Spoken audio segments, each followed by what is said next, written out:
Hello बच्चों, कैसे हो आप लोग। मेरा नाम है सौरभ मिश्रा। स्वागत करता हूं आपके अपने चैनल अलाइन इंस्टीट्यूट में। जैसा कि आपको पता है, आपके सारे पेपर हो चुके हैं, लेकिन एक बदमाश पेपर है जिसका नाम है मैथ्स, वो अभी भी बाकी है और उसके लिए हमारे पास ज्यादा टाइम नहीं मिला। तो बहुत से बच्चे नर्वस होंगे, कैसे करें क्या करें। तो इसीलिए सौरभ भैया एक सीरीज लेके आए हैं जिसका नाम है मैथ सीरीज, जिसमें हम सारे चैप्टर्स के इंपॉर्टेंट क्वेश्चन, नहीं मोस्ट इंपॉर्टेंट क्वेश्चन को कवर करेंगे।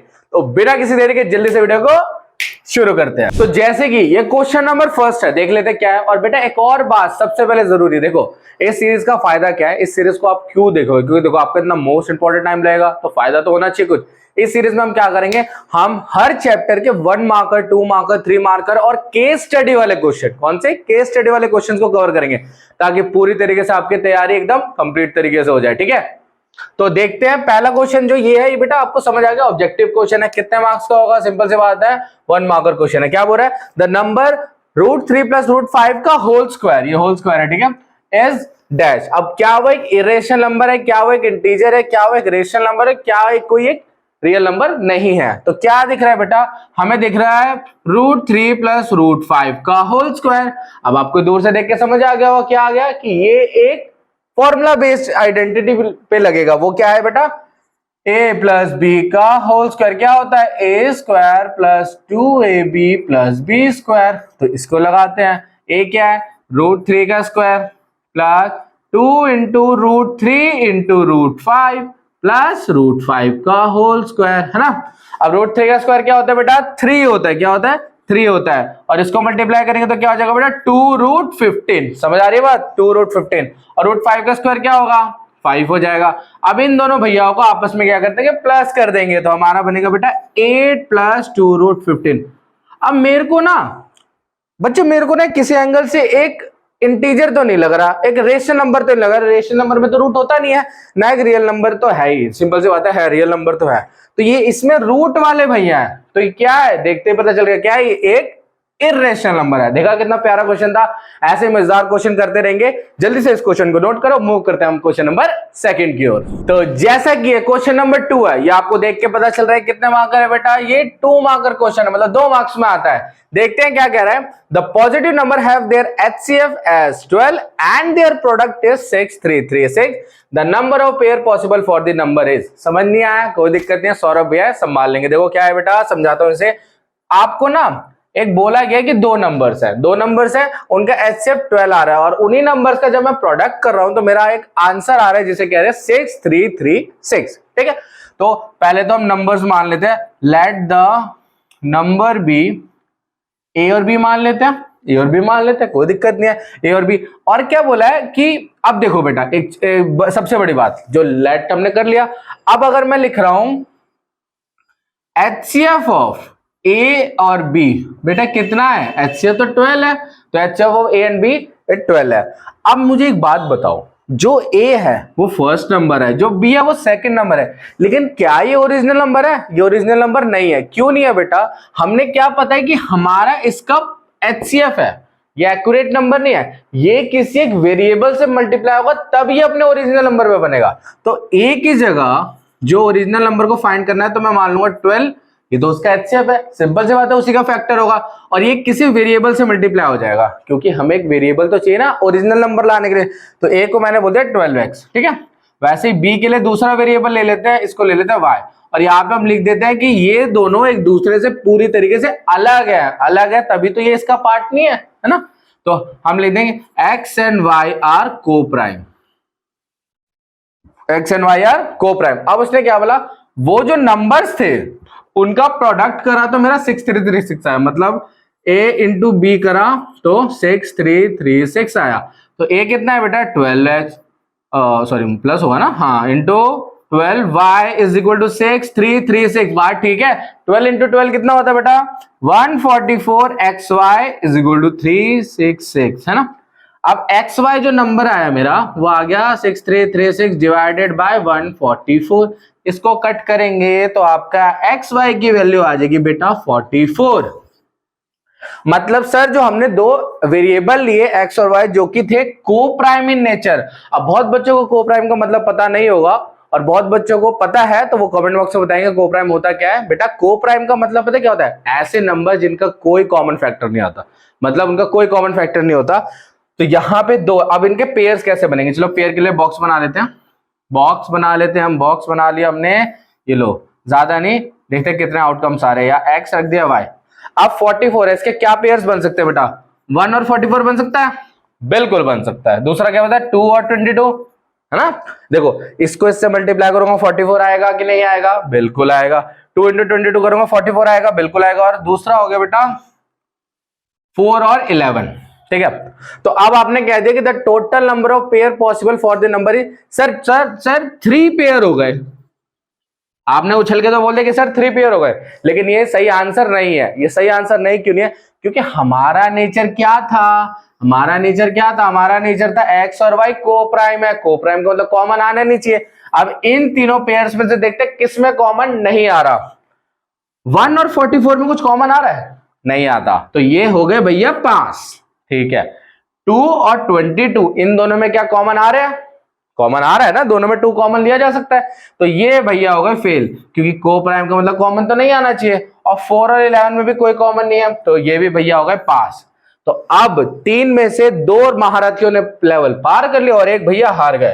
तो टोटल नंबर ऑफ पेयर बेटा कितने आ गए, total number of pairs is 2।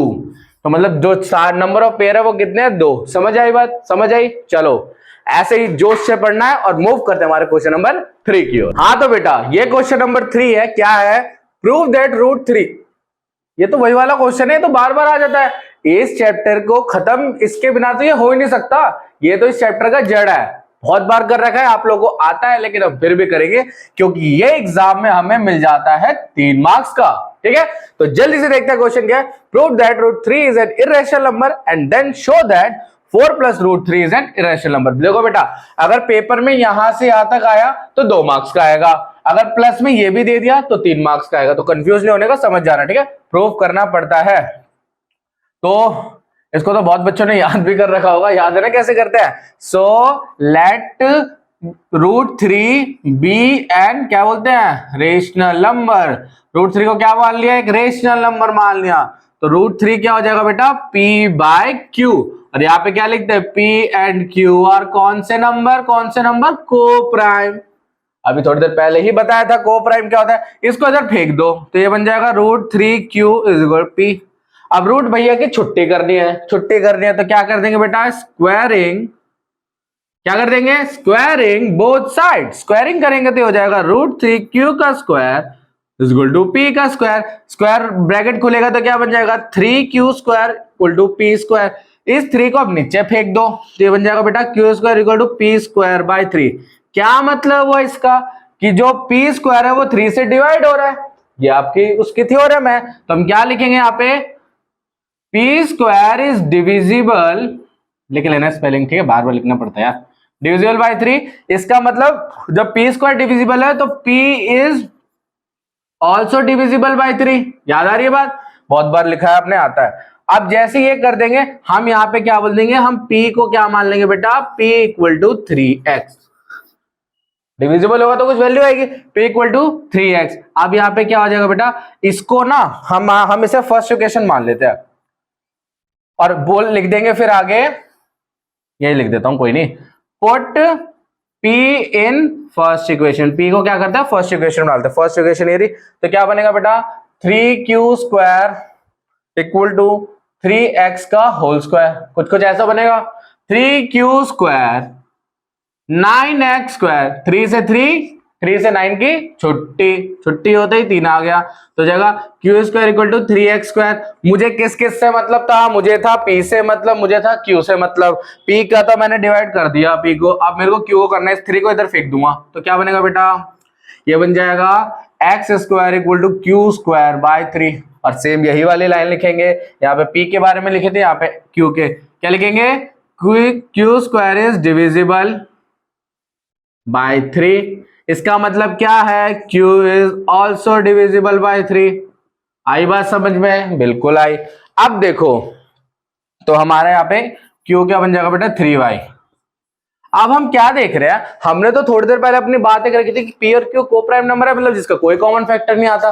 लेकिन यहाँ क्या देख रहे हैं, पी वाले भैया को भी 3 डिवाइड कर रहे हैं, क्यू वाले दीदी को भी 3 डिवाइड कर रहे हैं, तो मतलब पी और क्यू दोनों 3 के कॉमन फैक्टर में आ गया। तो क्या लिखेंगे, so P and Q having a common factor, कौन सा है जी, कौन सा है कॉमन फैक्टर, क्या है, 3 है। सो अब ये सारी चीजें हमारी यहां से गलत हो गई क्योंकि हमने रेशनल नंबर माना था।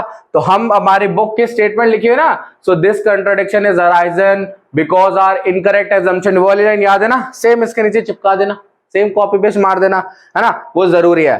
तो यहां तक जब आप पूरी लाइन में चिपका दोगे कि सो दिस कॉन्ट्राडिक्शन वाली, ठीक है ठीक है, तो आपको पेपर में 2 मार्क्स पूरी तरीके से मिल गए। अब आपका पेंडिंग है 1 मार्क्स, वो कहां है, वो कहां है, वो कहां है, इस भैया को पकड़ना है। तो यहां पे खत्म, फिर हम लिख देंगे सो दिस कॉन्ट्राडिक्शन वगैरह, so that √3 is an irrational number.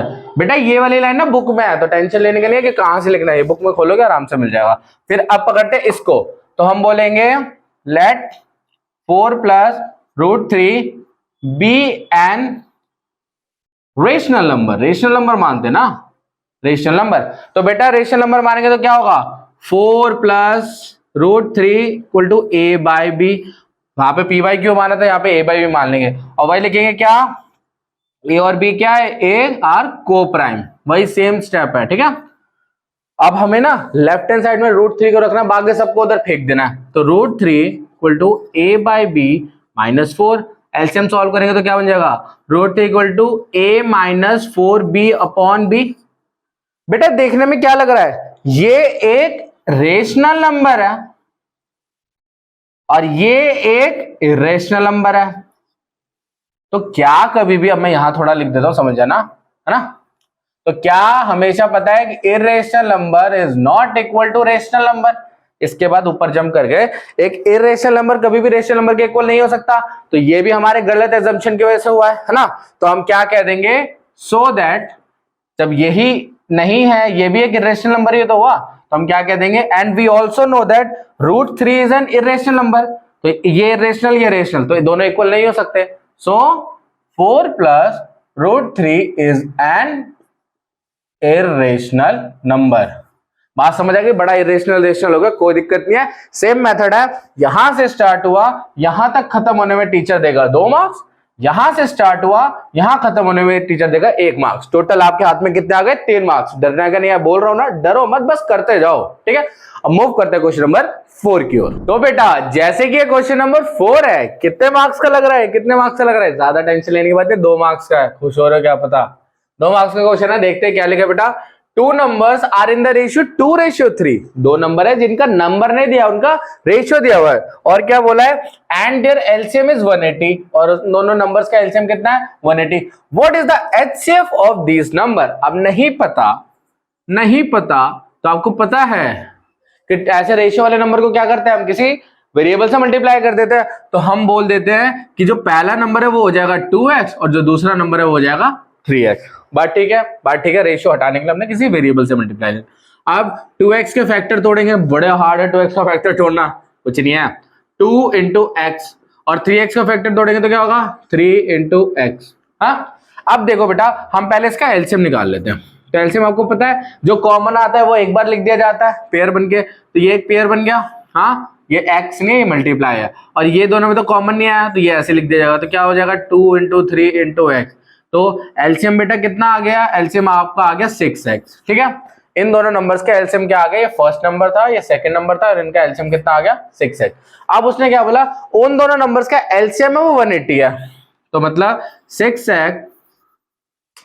क्या बोलेंगे, 6x = 180। बात आ रही है समझ में, ठीक है।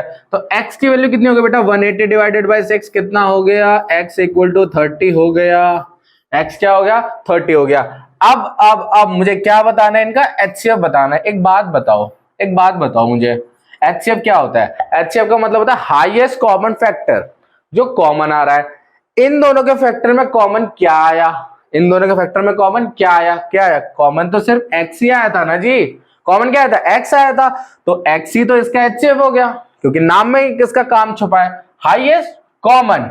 2 और 3 दोनों तो कॉमन नहीं है, अनकॉमन है, एक ही चीज है कॉमन, वो है x। तो x की वैल्यू क्या है 30, तो इसका HCF भी कितना हो जाएगा 30।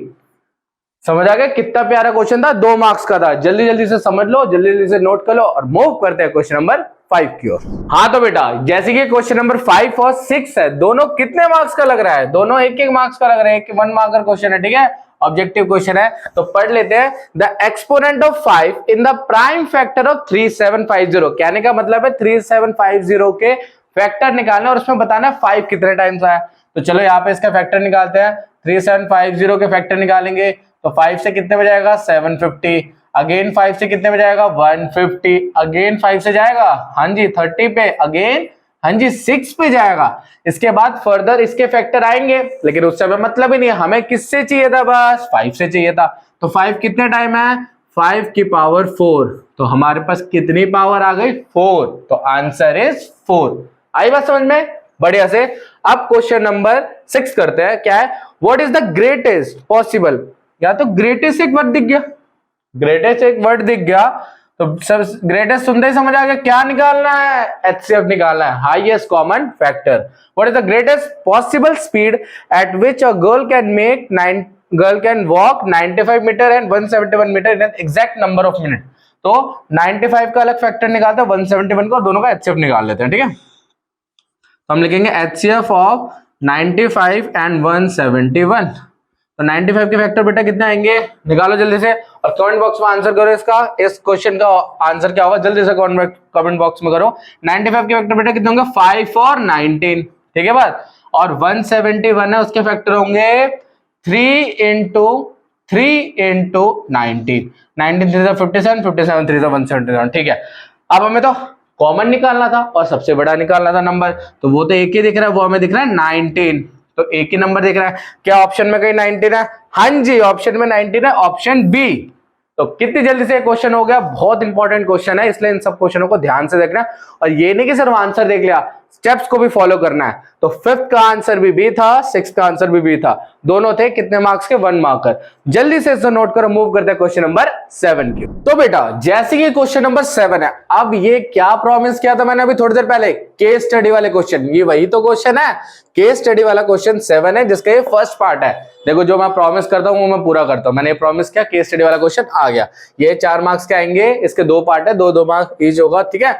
अब पर एक चीज देख रहे हो बेटा कितनी मेहनत लग रही है तुम्हारे लिए, इतना लिखना पड़ रहा है मुझे, मेरे पास वो स्मार्ट बोर्ड अभी है नहीं कि टच से दबाया टच से गायब हो गया, इतनी मेहनत लग रही है, इसलिए वीडियो को पूरा अच्छे से देखना बेटा, आप लोगों के लिए है सब कुछ, आप लोग अच्छे से रिजल्ट लाओगे मुझे बड़ा खुशी होगी, ठीक है। तो देखते हैं इसे।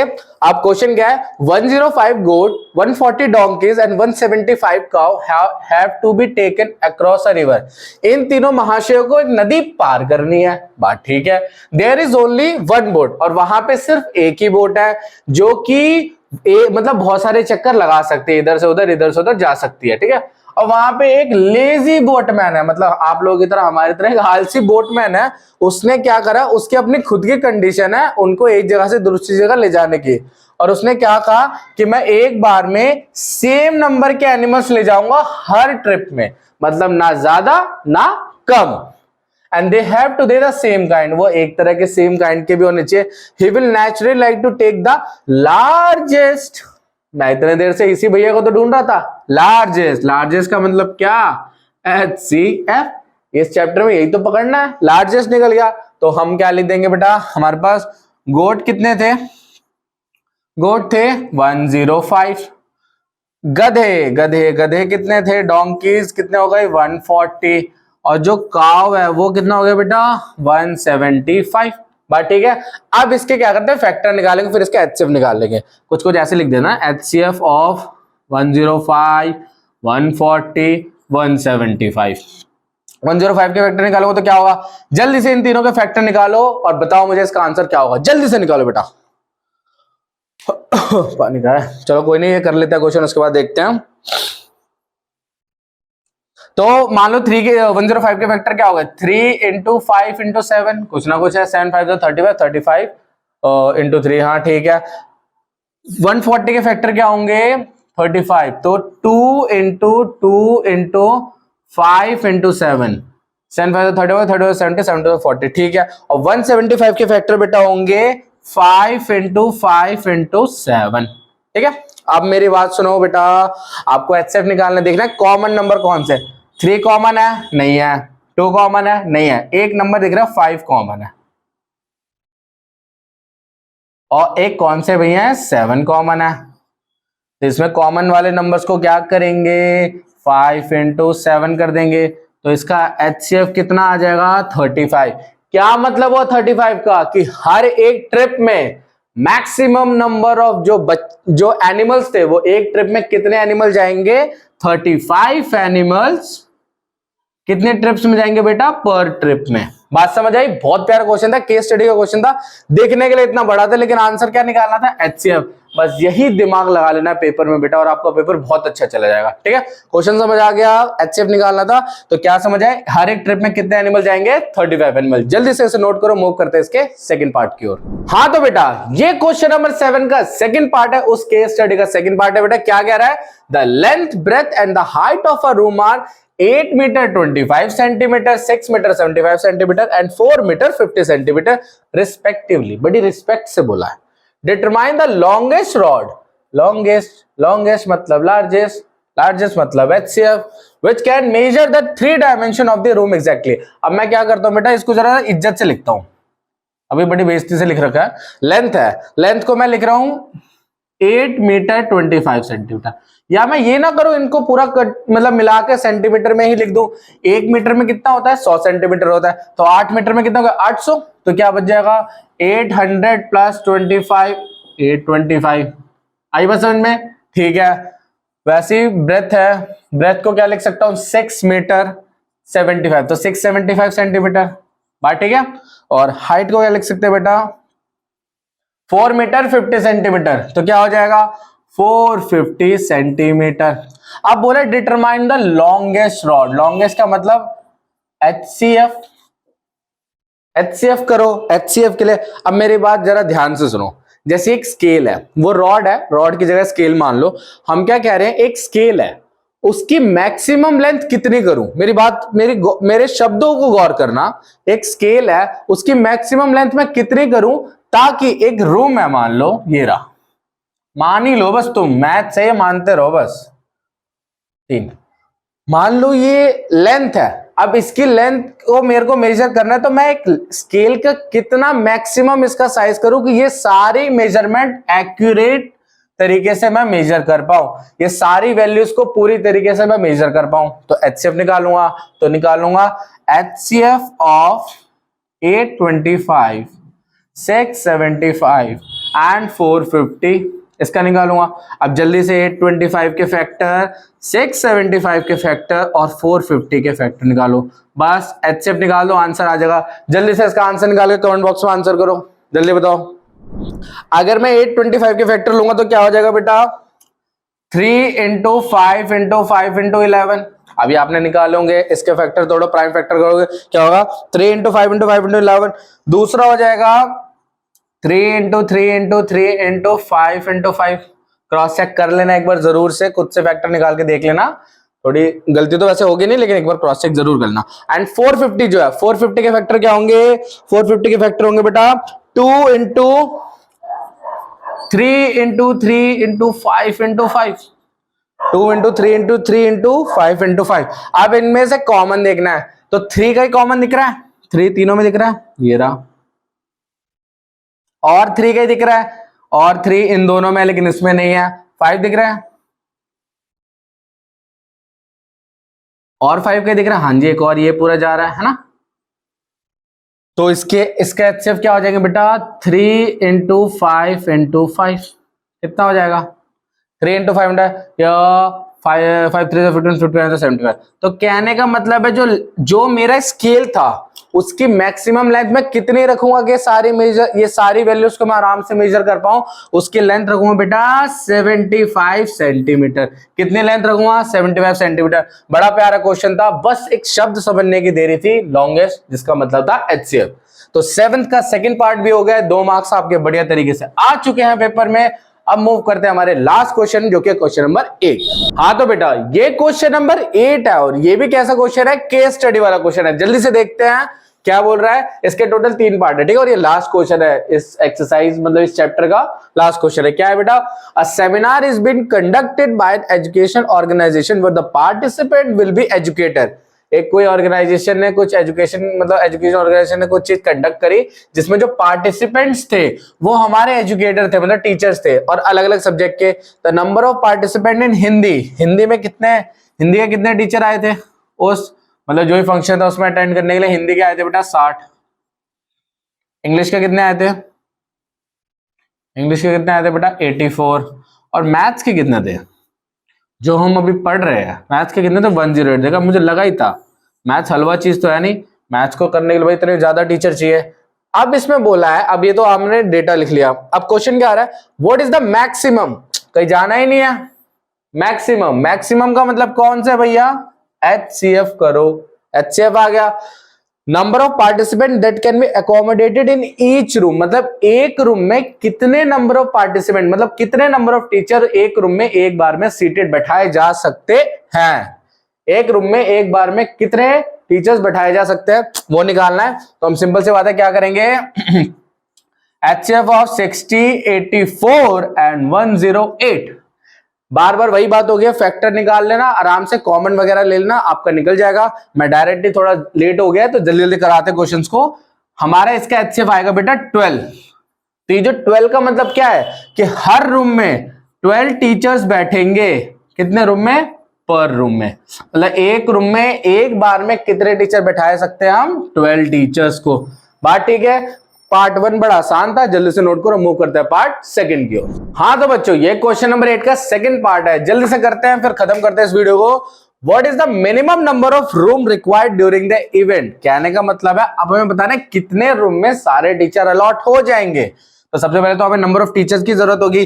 तो हिंदी में कितने थे 60, इंग्लिश में कितने थे 84, मैथ्स में कितने थे 108। तो टोटल नंबर ऑफ टीचर बेटा कितने हो जाएंगे, 8 4 12 2 14 5 252 teachers. Total number of teacher कितने हो गए 252। और हमें अभी पता चला था हाल ही फिलहाल में इससे लास्ट वाले क्वेश्चन में कि एक रूम में कितने टीचर बैठ रहे थे बेटा 12 टीचर्स, ठीक है। तो नंबर ऑफ रूम्स कितने क्या मान लेंगे, नहीं पता ना टोटल, तो हम क्या मान लेंगे x। तो हम क्या बताएंगे, हमारे देखो एक बात सुनो, आपके स्कूल में टोटल 252 टीचर्स हैं और एक रूम में 12 टीचर बैठ सकते हैं। तो सिंपल सी बात है, आप क्या लिखोगे 12 into x is equal to 252। इन सारे टीचर्स को इस रूम में बिठा दूंगा तो टोटल 252 हो जाएंगे। तो नंबर ऑफ रूम्स के लिए क्या हो जाएगा 252 डिवाइडेड बाय 12, काटोगे तो बेटा कितना होगा 21। और ये 21 का मतलब क्या हुआ, हमें कितने रूम्स चाहिए होंगे 21 रूम्स चाहिए होंगे इन सारे टीचर को बाइज्जत बिठाने के लिए। कितने रूम चाहिए होंगे 21 रूम चाहिए होंगे। तो क्वेश्चन नंबर 8 का सेकंड पार्ट भी बड़ा इजी था। अब जल्दी मूव करते हैं हमारे थर्ड पार्ट की ओर।